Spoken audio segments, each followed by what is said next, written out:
What's the worst thing that can happen to your cake? Okay, if it's burned, that's the worst thing. But what's almost as bad is if your cake is dry. Hey, I'm Kara Jane with I Scream for Buttercream, and today I want to go through some of the reasons why cakes come out dry and what you can do to prevent that from happening. So I know for me, if somebody told me a cake that I had baked is dry, that would be the worst insult. I could have a cake that falls over and it still wouldn't affect me the same way as if someone said it tasted dry. That's the biggest insult ever. I don't know if you feel the same way, but that to me is sort of my pet peeve. And I want to do everything that I possibly can to not have a dry cake. So let's go through some of the ways or some of the reasons why you might get a dry cake. All right, first thing is measuring incorrectly. There are ways to measure dry ingredients and ways to measure liquid ingredients. Liquid is pretty straightforward. You're going to just pour the liquid into a liquid measuring cup and go. That's pretty basic. For dry ingredients, you want to use dry ingredient measuring cups and measuring spoons. So the biggest mistake I see when measuring is measuring flour incorrectly. So what people sometimes will do is take their measuring cup and dip it into the flour bag or your flour container. And then they'll just dip it in there, scoop out a bunch of flour, and then level off the top. Maybe they don't even level off the top and add it to the cake batter. You don't want to do that. When you are scooping in or scooping out, you are packing that flour down inside the measuring cup. You don't want to pack the flour down. You're going to get too much flour, which is going to make your cake dry. The best way to do it is to take your measuring cup and then take a spoon or another measuring cup that's smaller and scoop out some of the flour from your flour bag or your flour container and then add that to your measuring cup. And once you get it in there, you level off the top and then you add that to your cake batter. So that is a proper way to measure flour, and that is one of the major things that I see that can go wrong. So if you are unsure how to measure, you want a little bit more details on that, I have a video about that. I'm going to put a link to that in the description below.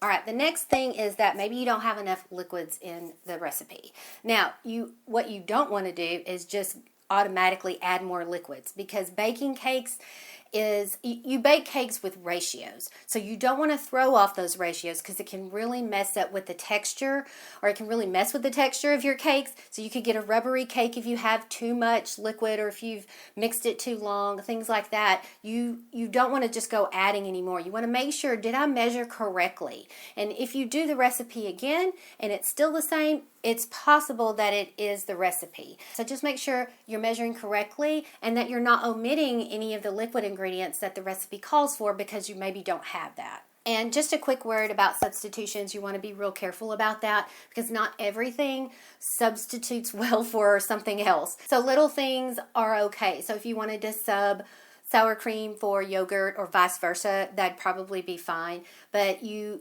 don't want to do other things are real iffy. So if you've done something like that and subbed out ingredients and you've got a dry cake, that could be what happened. So there is a fine line between mixing your cake batter too long or not enough. And it's really hard, but the longer you do it, the more you'll get a feel for it. The thing with scratch cakes is that when you mix a scratch cake too long, it overdevelops the gluten and your cake can be really rubbery. It could be dry. It could just have just an all-around weird texture. So when you are mixing the ingredients together, you only want to mix them until they are well combined. You don't want to mix them for 2 or 3 minutes unless, of course, the recipe tells you to do that. So in general, once you mix the liquid ingredients in with the dry ingredients, the time starts ticking because you don't want to keep mixing it past that point. You just want to mix it. Once everything gets well combined, stop mixing. The longer you mix, the more gluten development you're going to get. The rubbery, weird texture is what you're going to end up with. Okay, this is something that many people don't know. Sugar in cake recipes isn't just to add sweetness to the cake. It also adds moisture. So if you took out half of the sugar the recipe called for, it's possible that that can have an effect on the moistness of the cake. So make sure that if you're lowering the sugar amount, that you're only lowering it a small amount. Don't go and completely half the amount of sugar that the recipe calls for because you may have issues. All right, the next one is baking temp and time issues. If your baking temperature is too high, you could overbrown the cake on the outside and then the middle may or may not be done yet. But another thing to think about is if you've lowered the baking tip, then you're going to have to bake the cake for a longer period of time. And the longer you bake it, the more likely it is to dry out. So if it's too low and you have to bake it a long period of time, it's going to be drier. Now, obviously, you want to follow the instructions. Whatever the recipe says, you want to do that the first time. But if you're experimenting with your own recipes, or maybe you're having trouble with your oven and your oven temp is off, it's a good time to go get that oven thermometer, pop that in there to see what it says and see if you have to address it or adjust it. Because if it's too low and you're ending up baking it, and you have to add time, you're going to dry it out that way. The next one is that the mixing method is improper. And then this kind of goes with the same tip I was talking about earlier with over mixing. So if you don't follow the mixing method, your texture of your cake could just be totally off, and it could cause a dry cake, or it could just cause a cake that is really compact and therefore has a dry feel to it. So make sure you're just following the mixing method. They're not on there just to give you extra stuff to do to make a cake. It really does make a difference how and when you mix different ingredients. The next thing is that the recipe could be off. And I hate to say this because we work so hard on our recipes and we test them so many times, but sometimes there's a mistake. If you have tried a recipe multiple times and you didn't substitute, you know that you're measuring correctly and you've tried it several times and it's just not working out for you, it might be time to try a different recipe. I have some recipes for your classic cakes like vanilla cake, white cake, chocolate cake, and I'm going to put a few of those links down in the description below, and try those out. If you're having trouble with any other recipes that you're using, just try those out and let me know what you think about those. And I want to give a couple more tips on how to get moist cakes here. And I have an entire video about moist cakes. I'll put a link in the description below, but I thought I might give you a couple of tips while we're here.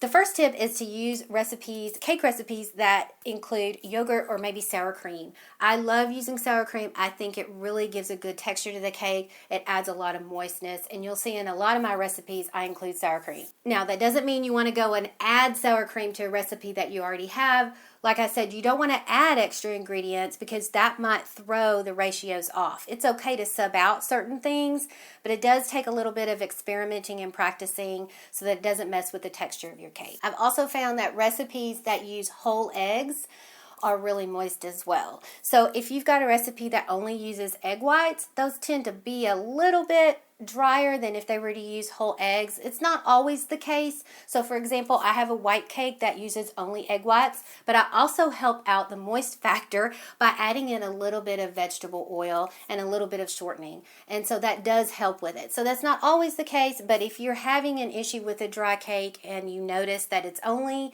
egg whites, you might try to sub out 2 of those egg whites for 1 whole egg. You could try that, see if it adds a little moisture to it. If it doesn't work out, you can always try another recipe. And cakes that call for oil are usually more moist as well. A lot of chocolate cakes call for a lot of oil and they're super moist. A lot of vanilla cakes do not. My vanilla cake calls for both butter and oil. I like the moisture that the oil will give, but I like the taste of butter. So it's not always a factor, but sometimes it can help bump up the moisture factor just a little bit. And another side note is if you have made a cake that is a butter cake and it called for butter in the recipe and you are storing that cake in the fridge, it's going to firm up a bit. And when it firms up, when you bring the cake out, it's best to let it come to almost room temperature before you eat it, because eating a firm cake like that, it can taste dry, but it may not necessarily be dry. So just kind of keep that in mind when making a butter cake and let it sit out a little bit before you serve it. All right, last tip is to always follow the recipe instructions. You know I harp on this, but make sure to follow the recipe instructions and mixing method completely the first time, and if you know you've done everything right at that point, you can experiment if you want to, or you can even try a new recipe. But I always try to persuade people to try the recipe exactly as it's written first before you sub out any ingredients. See if you like it first. You may not need to change anything about it. Now I want to talk about a couple of ways that you may be able to fix a dry cake. So the first thing that you could try to do is use a simple syrup. I don't normally use this, but I do see a lot of people using it.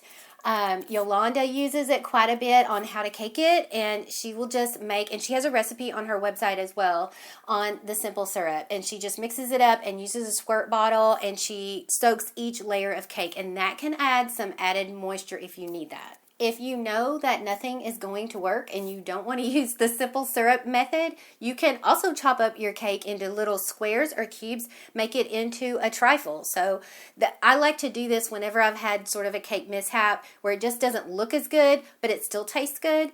If it's not overly dry or it's not burned or anything, you can just chop it up and put it in a trifle dish.